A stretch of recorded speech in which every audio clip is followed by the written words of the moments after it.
So we're gonna do a quick little walk and talk through of making of the new Lasso Link neck strap. I haven't seen this either, so you guys will be watching it with me at the same time. I'm just gonna explain what we're doing, how we're doing it, and the machines, just the whole process behind it, because a lot of people see our channel and have no idea that what we are at our foundation is a leatherworking company. It's what started all this and where we gained the expertise to judge leather goods. So let's get into it and push and play now. So it looks like Brody's putting the hide up on the clicker press. This is a 25-ton cookie cutter, essentially, because we have the shapes of whatever we're wanting to cut out in what's called steel rule, which is razor sharp. You can see here on that die, razor sharp knives in the shape of the piece we want to cut out. And this press, as he's pressing this down, is going to force 25 tons of force down into that die and shoving it through the leather into that cutting board material underneath, perfectly cutting out the Lasso links. And you know, he clicked it a couple times because this leather's really hard and it's really thick, because we're using leather from Seidel. And if you don't know who Seidel is, they're the guys that make all that really heavy duty leather for the Pacific Northwest work boot brands.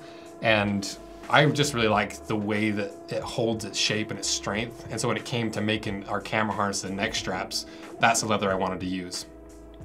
And so you can see every time he has to click it twice and it almost doesn't want to come out of the die because it's such a strong leather. And the thing that I really like about this Lasso Link design is we made it so it's so universally weavable that you could have like 3 or 4 of these for a little hand strap. You could do a lot longer chain for a crossbody strap. You could do a bag strap. We could do belts. We could do GUN slings. There's so many ways we can use this new Lasso Link, and that's honestly what gets me really excited about it, is developing a new product and designing something that doesn't just fix one problem, but can almost be used as a rose anvil technology that we can use across a bunch of different products and designs.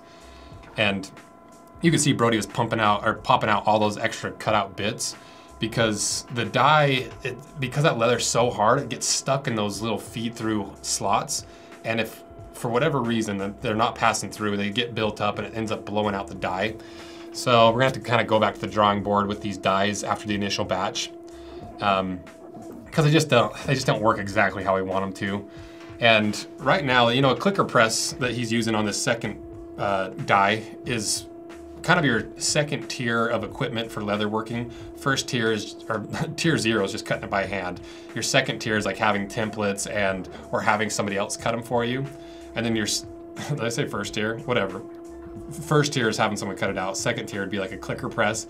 And the third tier, what I really, really want to get to, is a big CNC oscillating knife machine that you just load your file into the machine and it cuts it all perfectly. And it has as many quantities as you want. It can map it perfectly.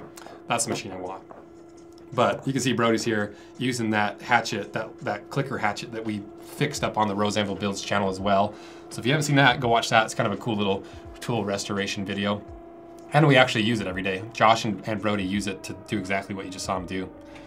So that's the majority of the actual cutting process. And that's what's so beautiful about the dies. It allows you to precisely cut hundreds and hundreds of pieces a day with very little effort. And it's something that you can train just about anyone to do, and it's really fun to do. I love running the clicker. So now it looks like we're gonna be putting it together after we stamp it on the heat press. And this is another really cool machine that I love. This is a quick print, I think, K-W-I-K, I think, quick print.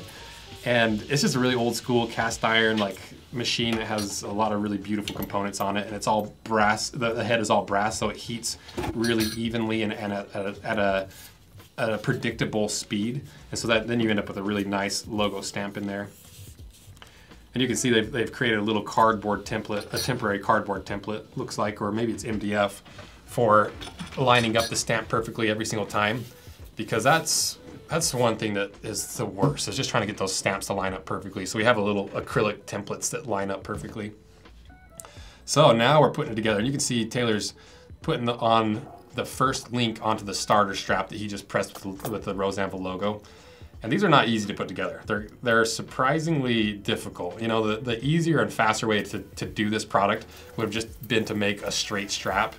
But I really like this design. I like this process. And if you want to hear more of the design process and me geeking out about it, go watch the Rose Anvil 2 video of the unboxing and the explanation, because I geek out way harder about it on that video.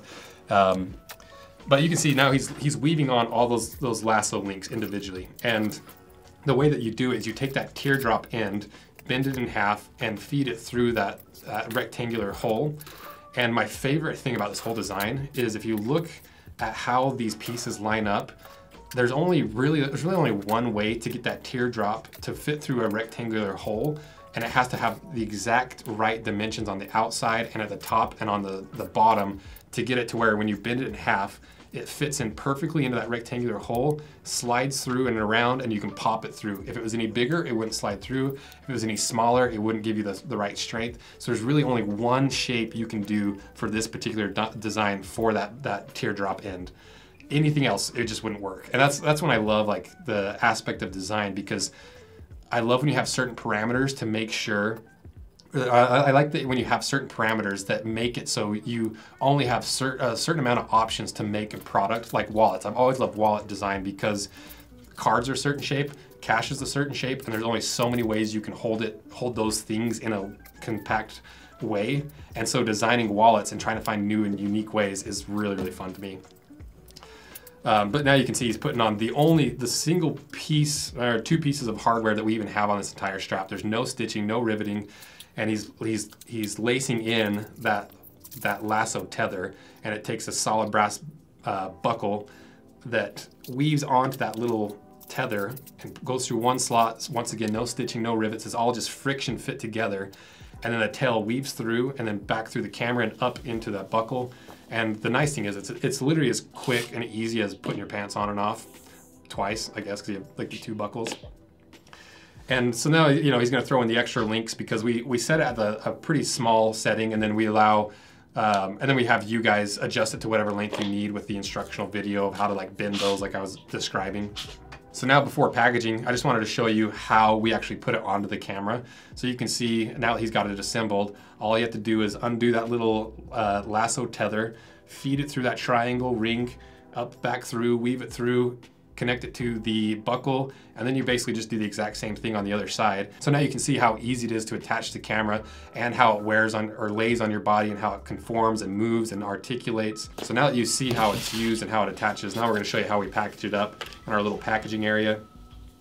Got to put it in our muslin bags just to protect the leather. It also can be used as a buffing cloth if you want to add some conditioner to it. Instead of just plastic bags that you throw away, those muslin bags are a really handy thing to keep all your extra parts, but also, like I said, to polish and clean up your harnesses when you need to.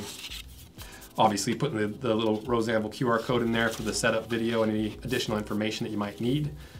And then from there, we were just going to take these little bags, put them in our very nice wallet boxes. And I'm not sure if we're going to ship them in the first round of these in these boxes, or it'll be the craft boxes. But I just wanted to show you our wallet boxes because they're really nice and I love them. So that's how you put it together. That's how the process is and what you should be expecting when you buy one of these. They drop on November 2nd at 8 a.m. for the limited edition email list. You guys are going to get first dibs, be first in line, first to ship, and then 10 a.m. when the video drops. I guess, yeah, I don't actually know what video it's dropping with, but at 10 a.m. on November 2nd is when the public launch happens, and that's when everyone else gets access to them. So if you're not on that limited edition email list and you want first dibs to be first in line, make sure to sign up for that via the link in my description or in the bio of our Instagram and other profiles, and that'll get you alerted for when this drops, all of our fun collaborations, our big sales, anything big that we do that's a limited edition, that's where we send it to that along with the general email list. But that's kind of how you do it, and thank you guys for watching and letting me kind of live react to this and walk you through it as I go. So thank you guys. Let me know what you like, what you don't like, and thanks for all your support. See ya.